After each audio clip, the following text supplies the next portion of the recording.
ओम श्री परमात्मने नमः। यथार्थ गीता अध्याय 6 श्लोक 11 और 12। शुचो देशे प्रतिष्ठाप्य स्थिरम आसनम आत्मन न अच्युतितम न अति नीचम चेलाजिन कुशोत्तरम तत्र एकाग्रम मनः कृत्वा यत जितेन्द्र क्रिय क्रिय उपविश्यासे आसने युज्यात योगम आत्मविशुद्धते। भगवान कह रहे अर्जुन, शुद्ध भूमि में जिसके ऊपर क्रमशः कुशा मृगछाला और कोई वस्त्र बिछे हैं, जो न बहुत ऊंचा है और न बहुत नीचा, ऐसे अपने आसन को स्थिर स्थापन करके उस आसन पर बैठकर चित्त और इंद्रियों की क्रियाओं को वश में रखते हुए मन को एकाग्र करके अंतःकरण की शुद्धि के लिए योग का अभ्यास करें।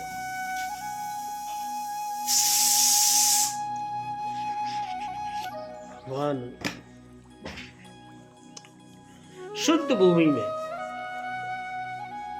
कुश मृगछाला अथवा इससे भी उत्तरोक्त यानी रेशमी ऊनी वस्त्र तख्त इत्यादि कुछ भी बिछाकर अपने आसन को न अति ऊंचा न नीचा स्थिर स्थापित करें। शुद्ध भूमि का तात्पर्य उसे झाड़ने बहारने सफाई करने से है। जमीन पर कुछ बिछा लेना चाहिए, चाहे मृगछाला हो या चटाई अथवा कोई भी वस्त्र। तख्त जो भी उपलब्ध हो, आसन हिलने डुलने वाला न हो, न जमीन से बहुत ऊंचा हो न एकदम नीचा। पूज्य महाराज जी लगभग 5 इंच ऊंचे आसन पर बैठते थे। एक बार भाविकों ने लगभग 1 फीट ऊंचा संगमरमर का एक तख्त मंगा दिया।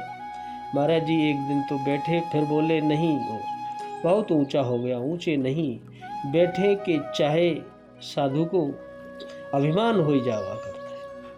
ऊंचे पर बैठने से अभिमान होता है, नीचे न बैठे के चाहे हीनता आवत है, अपने से घृणा आवत है। बस उसको उठवाया और जंगल में एक बगीचा था, वहाँ रखवा दिया। वहाँ न कभी महाराज जाते थे और न ही कोई जाता है। यह था उन महापुरुषों का क्रियात्मक शिक्षण। इसी प्रकार साधक के लिए भी बहुत ऊंचा आसन नहीं होना चाहिए, नहीं तो भजन पूर्ति बाद में होगी, अहंकार पहले चढ़ बैठेगा। इसके पश्चात जब आसन पर बैठकर ही ध्यान करने का विधान है, मन को एकाग्र करके चित्त और इंद्रियों की क्रियाओं को वश में रखते हुए मन को एकाग्र चित्त और इंद्रियों की क्रियाओं को वश में रखते हुए अंतःकरण की शुद्धि के लिए योगाभ्यास करें।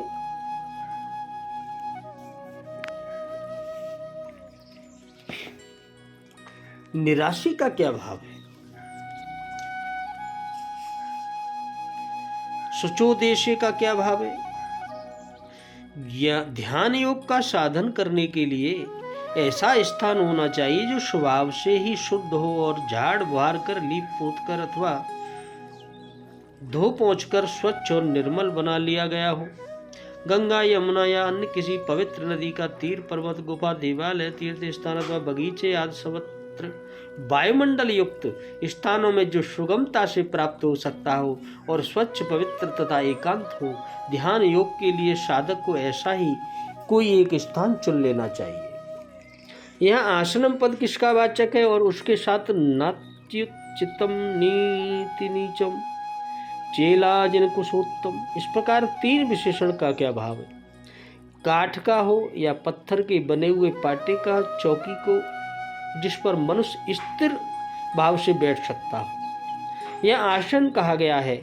वो आसन यदि बहुत ऊंचा हो तो ध्यान के समय विघ्न रूप में आलस्य या निद्रा आ जाने पर उससे गिरकर चोट लगने का डर रहता है, और यदि अत्यंत नीचा हो तो जमीन की सर्दी गर्मी से एवं चींटी आदि सूक्ष्म जीवों से विघ्न होने का डर रहता है। इसलिए नात्युचितम नाति नीचम विशेषण देकर यह कही गई है कि वह आसन बहुत ऊंचा होना चाहिए, न बहुत नीचा। काठ या पत्थर का आसन कड़ा रहता है, उस पर बैठने में पैरों में पीड़ा होने की संभावना है, इसलिए देकर यह बात समझाई गई कि उस पर पहले कुशा फिर मृगचर्म और उस पर कपड़ा बिछाकर उसे कोमल बना लेना चाहिए जिससे आरामदायक हो। मृगचर्म के नीचे कुशा रखने से वह शीघ्र खराब नहीं होगा और ऊपर कपड़ा रखने से उसमें रोम शरीर में नहीं लगेंगे, इसलिए तीनों के बिछाने का विधान किया। आत्मन का क्या अभिप्राय है? उपयुक्त आसन अपना ही होना चाहिए। ध्यान योग का साधन करने के लिए किसी दूसरे के आसन पर नहीं बैठना चाहिए। स्थिरम प्रतिष्ठाप्य का क्या अभिप्राय है?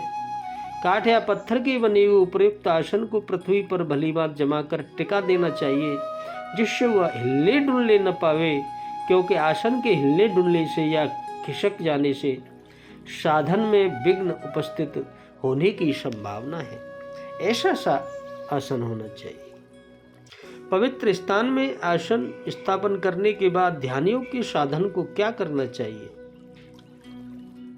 यहाँ आसन पर बैठने का कोई खास प्रकार न बताकर सामान्य भाव से ही बैठने के लिए कहने का क्या अभिप्राय है?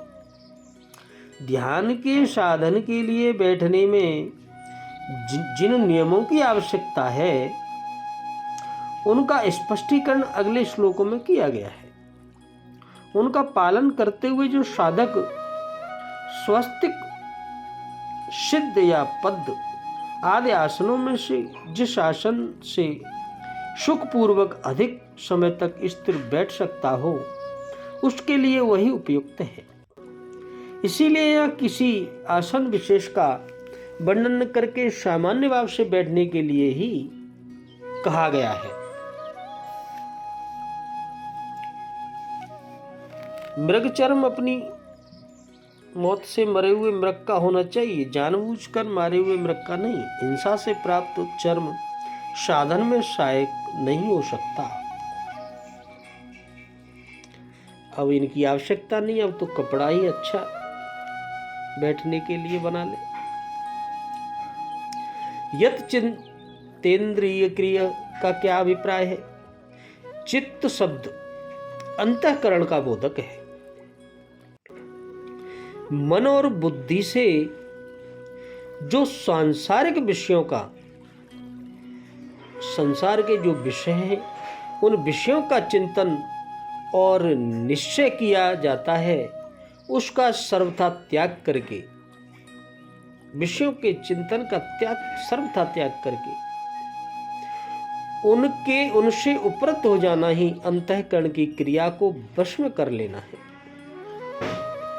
तथा इंद्रिय जैसे श्रोत्र आदि शब्द 10 इंद्रियों का बोधक है। इन सब को सुनने, देखने आदि से रोक लेना ही उनकी क्रियाओं को वश में कर लेना है। मन को एकाग्र करना क्या है? जैसे ध्येय वस्तु में, जो ध्यान में कोई वस्तु है उस वस्तु में मन की वृत्तियों को भली भांति लगा देना ही उसको एकाग्र करना है। यह प्रकरण के अनुसार परमात्मा ही ध्येय वस्तु है, भगवान में ही ध्यान,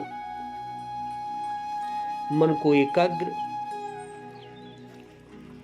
अतः यह उन्हीं में मन लगाने के लिए कहा गया है। इसीलिए 14वें श्लोक में मत चित्त विशेषण देकर भगवान ने इसी बात को स्पष्ट किया है। अंतःकरण की शुद्धि के लिए ध्यान योग का अभ्यास करना चाहिए। ध्यान योग का, इसका क्या भाव है? इसका अभिप्राय यह है कि ध्यान योग के अभ्यास का उद्देश्य किसी प्रकार की सांसारिक सिद्धि या ऐश्वर्य को प्राप्त करना नहीं होना चाहिए।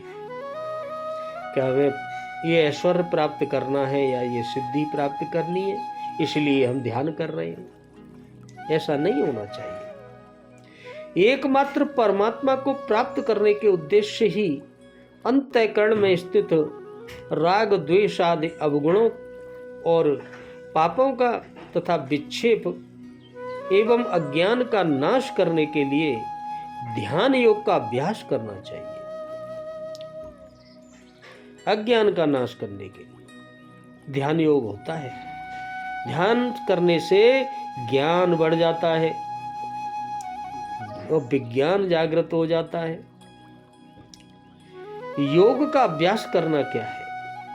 उपयुक्त प्रकार से आसन पर बैठकर अंतःकरण और इंद्रियों की क्रियाओं को वश में रखते हुए और मन को परमेश्वर में लगाकर निरंतर अविच्छिन्न भाव से परमात्मा का ही चिंतन करते रहना, यही योग का अभ्यास करना है। आपको दुनिया की हर वस्तु का ज्ञान ध्यान से ही होगा और विज्ञान जागृत हो जाएगा।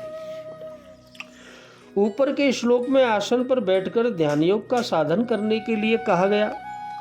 अब उसी का स्पष्टीकरण करने के लिए आसन पर कैसे बैठना चाहिए, साधक का भाव कैसा होना चाहिए, उसे किन किन नियमों का पालन करना चाहिए और किस प्रकार किसका ध्यान करना चाहिए, इत्यादि बातें 2 श्लोकों में आगे बताई जाएंगी। अब कल सुनना। बोलो राधे राधे, जय श्री कृष्ण।